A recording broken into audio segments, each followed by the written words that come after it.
hasil kelompok kami yaitu proses pembelahan meiosis.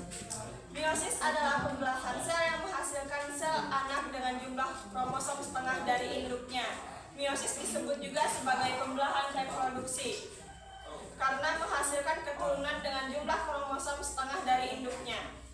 Jadi, dalam proses pembelahan terjadi pengurangan atau reduksi jumlah kromosom akibat pembagian. Pengurangan ini bertujuan untuk memelihara jumlah kromosom yang tiap dalam satu spesies. Pada sel hewan dan tumbuhan, pembelahan meiosis terjadi di dalam organ reproduksi, yaitu pada pembentukan sel kelamin atau sel gamet. Seperti yang sudah teman-teman lihat, inilah hasil praktek kami yang akan disampaikan oleh teman-teman saya. Yang pertama adalah proses interfase. Interfase adalah tahapan di mana sel anakan baru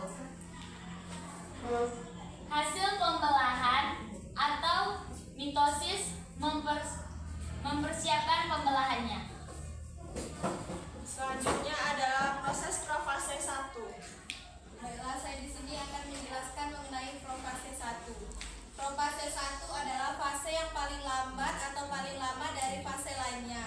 Biasanya fase ini terjadi selama 13 hari dari 14 hari biasanya. Pada profase 1, sel homolog akan berpasangan dan membentuk sinaps, membentuk silang, dan akan saling bertukar informasi. Selanjutnya adalah proses metafase 1.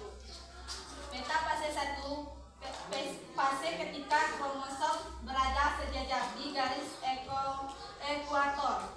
Sel dan juga semua gelendong sudah melekat pada kinetokor kromosom. Selanjutnya adalah proses anafase 1. Baiklah, anafase 1 adalah kromosom homolog berpisah dan bergerak berkutub yang bersembarangan. Selanjutnya adalah proses meiosis 1. 1.